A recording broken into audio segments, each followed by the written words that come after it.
Hello mga people, mga human being tips and tricks na karon! Nalimutan ko kaninang nag-video. Ayan, nakita pa ninyo, may kulot ang buhok ni ma'am. May nilagay dito yung plastic comas. Ayan, ang buhok ni ma'am, wave na wavy. Wavy, hindi man naman kulot, pero wave lang. Malaki ang ano niya. Ang strand ng buhok, super malaki. Ayan, diba? Super laki talaga. Ngayon, ang gawin dito, mag-riban ng bondastic.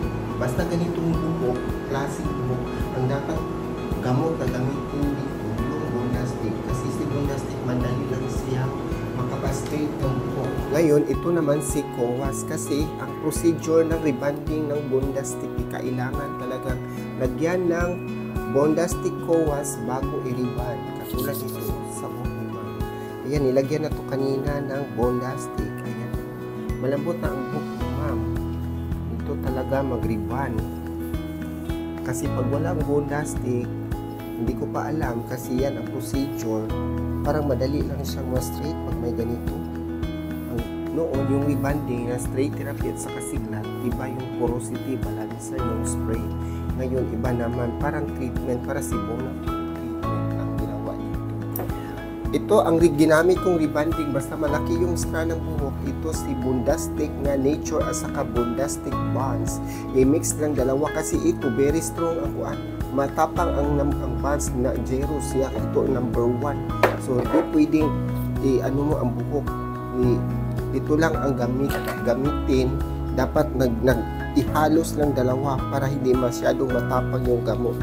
Katulad nito magtimbang para malaman ilang gramo na ang kung ginamit ko ngayon. Ito na, nilagyan ko ng bondastic rebanding at tingnan natin, di ba? May na straight na, di ba? Super straight ang buhok ni ma'am.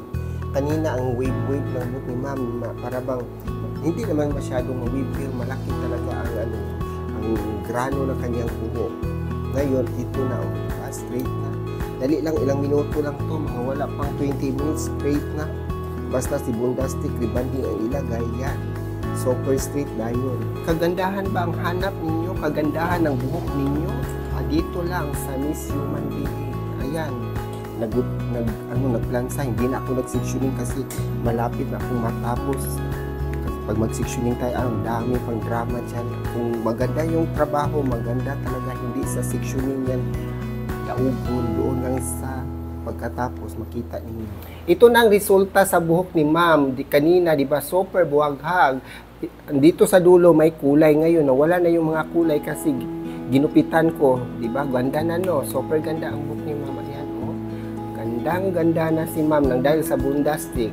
Ganito talaga ang Swarovski product ang resulta. Hindi sayang yung mga effort mo, ang oras mo na halos isang araw ka dito nagpariban. Ang tagal, di ba? Pero huwag mo kalimutan kung masaya at maligaya nang dahil sa buhok mo. Di ba, ma'am? Maganda na ang buhok mo, ma'am. Oh, super ganda-ganda na. And don't forget to subscribe my YouTube channel, Miss Human Being.